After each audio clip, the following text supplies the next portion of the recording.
முருகபெருமானுக்கு சேவை செய்யக்கூடிய கோயம்புத்தூர் மக்கள் அவங்க எல்லாம் கையை கட்டிக்கிட்டு படி கீழே நிக்கிறாங்க. விபூதி கூட கொடுக்கல.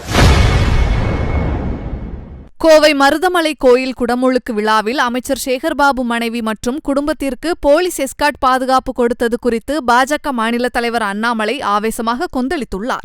மருதமலை கும்பாபிஷேகம் இன்னைக்கு நடந்தது. நம்முடைய முருகபெருமான் மருதமலையில முருகபெருமானுக்கு நடந்த கும்பாபிஷேகமா இல்ல திமுக காரங்களே அவர்களுக்கு அவர்கள் நடத்திய மாநாடான் சந்தேகமா இருக்கு. பக்தர்கள் எல்லாமே நேற்று சாயந்தரத்திலிருந்து படிக்கட்டுக்கு வெளியே நிக்க வச்சிருக்கிறாங்க. படியில் ஏற கூட விடல.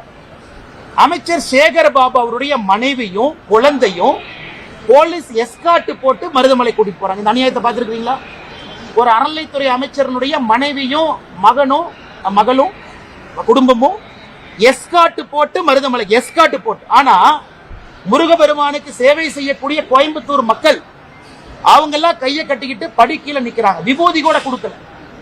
750 சிறப்பு தரிசன பாஸ்.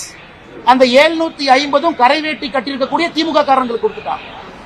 அப்ப தொடர்ந்து நாங்கள் சொல்லுவது, இன்னைக்கு மருதமலையில முருகபெருமான அவமானப்படுத்தி இருக்கிறாங்க. உண்மையான பக்தர்களை உள்ள விடல. கும்பாபிஷேகத்துல எப்படி நடத்தப்பட வேண்டுமோ அது போல நடத்தல. இது திமுக மாநாடு போல சேகர்பாபு அவர்களுடைய மனைவியும் குழந்தையும் ஏதோ கோயம்புத்தூருக்கு டூரிசம் வந்துட்டு அப்படியே மருதமலைக்கு எட்டி பார்த்த மாதிரி வந்திருக்கிறாங்க. அதனால இதை பாரதிய ஜனதா கட்சி வன்மையாக கண்டிக்கின்றோம்.